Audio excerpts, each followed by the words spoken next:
अस्सलामुअलैकुम बिस्मिल्लाहिर्रहमानिर्रहीम। कायनात बनाने वाले, नरमी करने वाले, मेहरबानी करने वाले की शनाख्त या पहचान के साथ ब्लंडर बड़े बड़े इस सीरीज़ का आज लेक्चर नंबर 20 है। और आज के लेक्चर में सूरह अल हज की आयत नंबर 33 के तराजम में जो ब्लंडर्स मारे गए हैं वो मैं आपके सामने रखूंगा। उसके बाद आयत हमें क्या बता रही है ये भी आपसे मैं शेयर करूंगा। तराजम मैंने जितने भी पढ़े, चाहे वो कुरानिस्टों के हों या आम मुतरजमीन ने वो किए हों, तकरीबन एक ही सिक्के के दो रुख हैं, यानी लकीर ही के फ़कीर हैं ये दोनों एक दूसरे के। लिहाजा इनके तराजम में से ही एक तर्जुमा मैंने सेलेक्ट किया है ताकि आपको ब्लंडर्स दिखा सकूं, और वो मैंने स्क्रीन पर लगाया है। गौर करें, इसमें लिखा है कि तुम्हारे लिए इनमें एक मुकर्ररा वक़्त तक फ़वाइद हैं, फिर इनके हलाल होने की जगह कदीम घर ब्रैकेट में लिखा है खाना काबा की तरफ है। अब अगर इनका ये तर्जुमा मान लिया जाए तो इसमें जो सवालात और ब्लंडर सामने आते हैं वो नंबर वार में आपसे शेयर कर रहा हूँ। तो पॉइंट नंबर 1 है, अगर ये तर्जुमा मान लिया जाए तो गलियों में 4 टांग के जानवरों के गले काटने की बजाय इन्हें इन जानवरों को लेकर सऊदीया जाना पड़ेगा, और सऊदीया में वो ये काम करने नहीं देंगे जो ये लोग गली गली करते फिर रहे हैं, बल्कि वो तो इनको पकड़ के जेलों में डाल देंगे। पॉइंट नंबर 2 है, क्या कभी आपने सऊदीया में जो अल किताबिल मुबीन वाला नहीं, इनके वाला बैतुल अतीक है, जिसको ये कहते हैं कि ये बैतुल अतीक है, क्या कभी आपने उसकी तरफ 4 टांग वाले जानवर हलाल होते देखे हैं?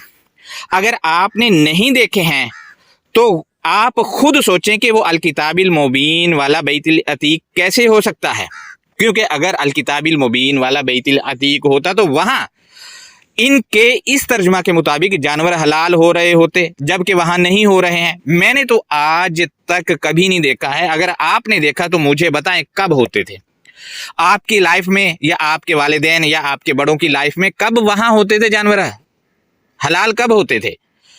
और वो लोग जो कहते हैं कि वो हज के दिनों में कुर्बानी करनी है और वहाँ सऊदीया जाकर होगी, और ये वाली आयत वो लोग कोट करते हैं, यकीन करें वो सबसे बड़े अहमक हैं, अहमक हैं वो।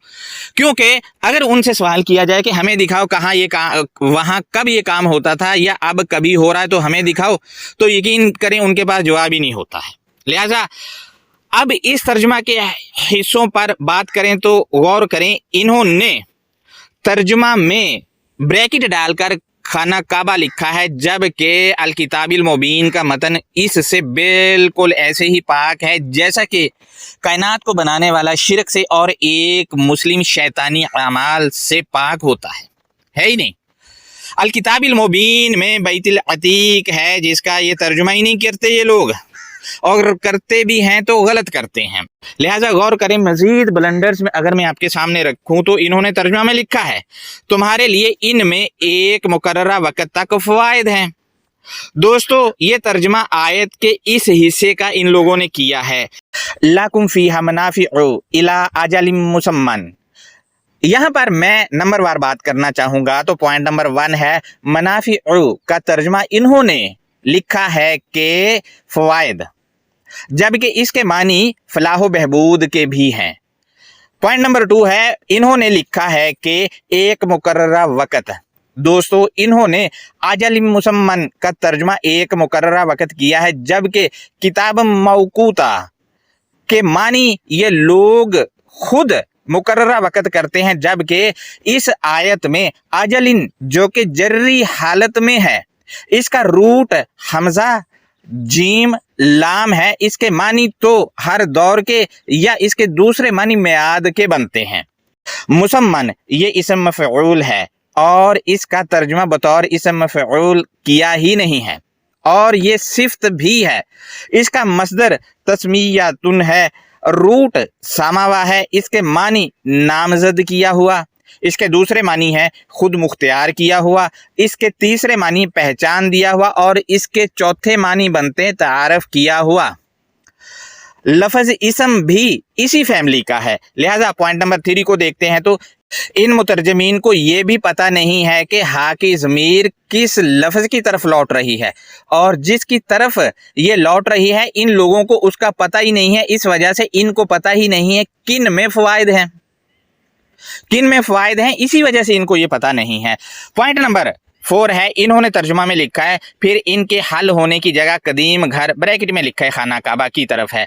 यहाँ पर पॉइंट नंबर 1 है, आयत के मतन में काबा का लफ्ज़ ही नहीं है और जिन आयात में काबा आया है वहाँ वैसे ही ये लोग उसका तर्जुमा नहीं करते बल्कि डंडी मार देते हैं। चूँकि अकीदा है लिहाजा वो अकीदा ब्रैकेट डालकर आयत में फिट करने की ये लोग भरपूर कोशिश करते हैं, क्योंकि ये मुतरजमीन कायनात को बनाने वाले से ज्यादा सयाने हैं, उससे कमियां कोताहियां रह गई हैं, लिहाजा ये ब्रैकेट्स डाल डाल कर ये कमियां कोताहियां पूरी करते हैं।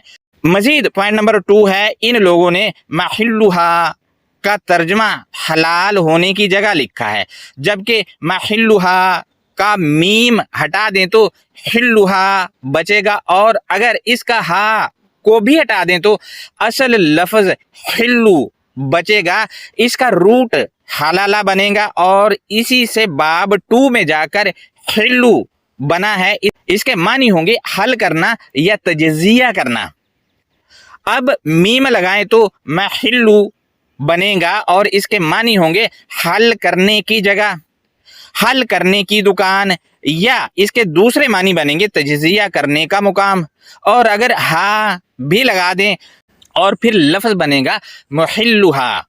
लिहाजा हा की ज़मीर पिछली आयत में अल अनआम की तरफ लौट रही है, लिहाजा इस सूरत में तर्जुमा बनेगा कि महिल्लुहा तोहफे या नेमत के हल की जगह या दुकान। इसका दूसरा तर्जुमा बनेगा तोहफे या नेमत के तजजिया का मकाम। दोस्तों, तोहफे या नेमत के हल की जगह या दुकान हमारे लिए है, जहां से ये तोहफे का हल या तजजिया मिलेगा वो अल किताबिल मुबीन के अंदर है, आयात में वो जगह है। लिहाजा तोहफे या नेमत के तजजिया अगर आपने करना है तो उसका मुकाम भी आयात ही है और है ही नहीं कोई। आपने ये लफ्ज तो सुना होगा महल, लिहाजा महल्लात ये भी सुना होगा। ये कोई बादशाह कोई बनाता है उम्दा सा घर तो उसको कहा जाता है महल या महल्लात, उसको कहा जाता है। लिहाजा इसका ताल्लुक भी उसी से ही है। पॉइंट नंबर 3 है यहाँ पर अल बैतुल अतीक।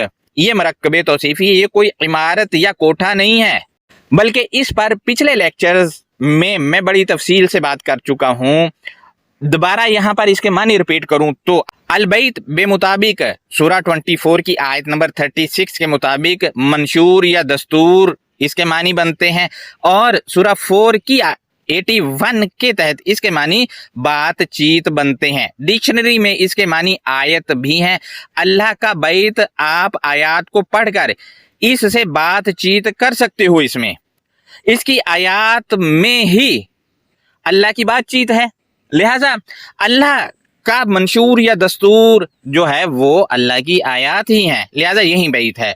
पॉइंट नंबर 2 है यहाँ पर अल अतीक के मानी अगर हम करें तो गैरुल्लाह से आज़ादी दिलाने वाला, या इसके दूसरे मानी है यूनिक या एंटीक भी इसके मानी है। अगर हम आम सादा उर्दू में कहें तो अकवाले ज़र्री, अकवाले ज़र्री को भी कहा जाएगा। मजीद दोस्तों, ये तो तनकीदी जायजा हो गया। अब आयत क्या कहती है इसको देख लेते हैं। तो सूरा 22 की आयत नंबर 33 है, इसमें लिखा है कि लकुम फीहा मनाफिउ इला अजलिम मुसम्मन, इख्तियार दी हुई मियाद तक तुम्हारे लिए इस तोहफे या नेमत के अंदर फलाह बहबूद या फ़ायदे ही फ़ायदे हैं। यानी जब तक इख्तियार की मुद्दत है तुम्हारे पास, तोहफे या नेमत के अंदर, तोहफे या नेमत आयात हैं हमारे लिए, इनके अंदर हमारे लिए फलाह बहबूद या फ़ायदे ही फ़ायदे हम हासिल कर सकते हैं इख्तियार दी हुई मुद्दत तक। लेकिन चूंकि अब इख्तियार नहीं है मुसलमानों का इस पर, तो अब ठोकरे खा रहे हैं, फ़ायदे मिल ही नहीं रहे हैं और ना ही फलाह बहबूद इनकी हो रही है, बल्कि सऊदीया जाके चक्कर वक्कर लगा के ये वापस आ जाते हैं। मजीद इससे अगले वाले स्टेप में क्या बताया गया है आयत के, वो यूं करके बताया है कि सुम्मा महिल्लुहा इलल बैतिल अतीक, फिर इसके बाद बतदरीज इस तोहफे या नेमत के हल की दुकान या मुकाम गैरुल्लाह से आज़ादी दिलाने वाला दस्तूर या मंशूर की तरफ है, मंशूर की तरफ है।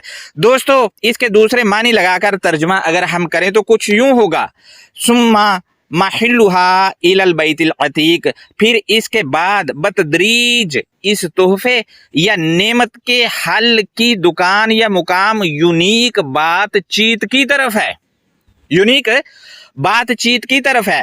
مزید ہم اس کا تیسرا معنی لگا کے ترجمہ کریں تو ترجمہ کچھ یوں بنے گا، ثم محلھا الی البیت العتیق، پھر اس کے بعد بتدریج اس تحفے یا نعمت کے حل کی دکان یا مقام یونیک ورث یعنی نرالا پن دینے والی آیت کی طرف ہے۔ دوستو اگر ہم محلھا کے معنی حل یا تجزیہ کا مقام لے کر کریں تو ترجمہ کچھ یوں بنے گا، ثم محلھا الی البیت العتیق، پھر اس کے بعد بتدریج اس تحفے یا نعمت کے تجزیے کا مقام غیر اللہ سے آزادی دلانے والی بات چیت یا آیت کی طرف ہے۔ اب جو الانعام کے تجزیے کی جگہ جو ہے وہ ہمارے لیے تو آیات ہیں، آیات ہیں جو غیر اللہ سے آزادی دلانے والا مقام ہے ہمارے لیے۔ لہٰذا دوستو یہ اس آیت کی انڈرسٹینڈنگ تھی جو میں نے آپ سے شیئر کی ہے، یہ انڈرسٹینڈنگ ہے، اس پر آپ اپنی رائے بھی دے سکتے ہیں۔ لہٰذا البیت العتیق یہ سعودیہ والا نہیں، آپ خود غور کریں انہی کے تراجم پر، تو البیت العتیق کے پاس تو انہی کے تراجم کے مطابق جانوروں کو حلال کیا جائے گا، جبکہ آپ نے کبھی نہیں دیکھا ہوگا کہ وہاں پر جانور یہ لوگ حلال کر رہے ہوں، دیکھا ہی نہیں ہے۔ جب وہاں یہ عمل نہیں ہو رہا تو اس کا مطلب ہے آیت میں جو البیت العتیق ہے یہ ایک الگ چیز ہے، وہ ہے ہی نہیں، کیونکہ البیت العتیق کی طرف تو الانعام کے تجزیہ یا حل کا مقام ہے۔ اب تجزیہ یا حل ہمیں جو ملتا ہے نعمت یا تحفے یعنی آیات بینات کا، وہ تو الکتاب المبین کے اندر ہے۔ لہٰذا اللہ حافظ، اپنا بہت زیادہ خیال رکھیں۔